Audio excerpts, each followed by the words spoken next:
Mbola hijanona ao anatin'iny matoam-baovao iny ihany moa isika Alabato no nanjaka tao anatin'ilay fifidianana ny tanterahan'ireo solombavambahoaka ho fanesorana amin'ny toerany ny filoham-pirenena hoy ny parlemantera miaradia amin'ny filoham-pirenena Andriamatoa Hery Rajaonarimampianina azo heverina hoy ireo mpiaradia amin'ny filoha fa kajikajy politika mba hatongavana any amin'ny tombotsoan'ny tsirairay tombotsoa manokana no antony nanaovana iny Latsabato.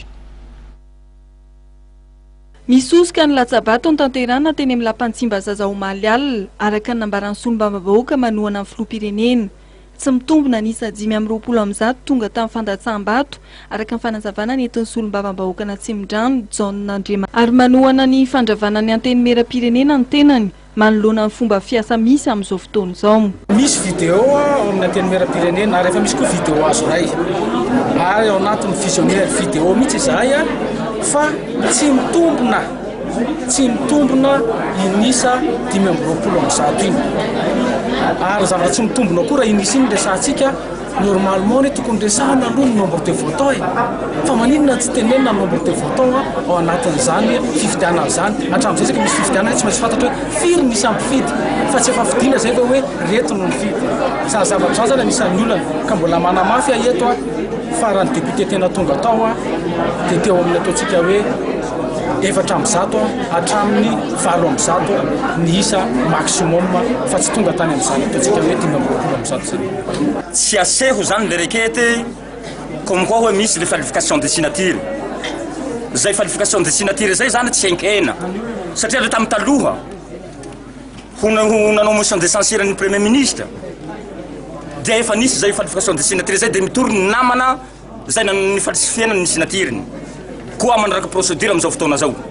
ka ankehitriny dia tsy enkenay zany falsification de signature zany satria misy zahay tsy ny président dia bakao soratsorata na any amin'ny fananovana an'le dissolution ny président de république. Nambaran'ireo solombavambahoaka miaradia amin'ny filoham-pirenena fa noho ny tombotsoa manokana no nandrisika ny solombavambahoaka hafa nitaka ny fanonganana amin'ny filoham-pirenena. Ny anton'iny motion de tapesement iny dia misy zavatra anankitelo. Ny antony anankiray voalohany dia misy tanjona politika iny. Hitantsika moa zany ny resaka teo ny resaka eny amin'ny groupena Ambotovona sy hitantsika ihany koa fa ny teo amin'ny mouvance Ravalomanana izay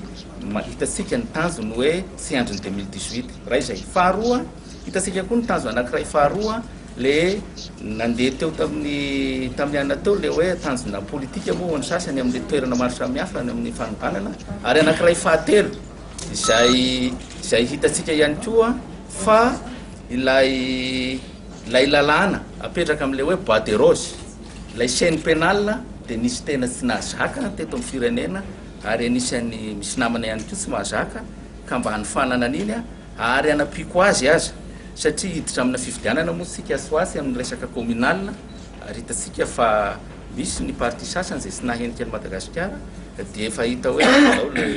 lay resaka communal. Ny solombavambahoaka miaradia amin'ny filoham-pirenena Hery Rajaonarimampianina dia nanamafy fa tsy mitondra fahasoavana ho an'ny vahoaka malagasy ny fisian'ny fikorontanana ara-politika. Nosiritan'izy ireo ihany koa fa ny HCC ny tompon'ny teny farany momba ny raharaha fanonganana amin'ny filoham-pirenena ary miandry mivaly teny avy amin'ny HCC ny solombavambahoaka miaradia amin'ny filoham-pirenena Hery Rajaonarimampianina.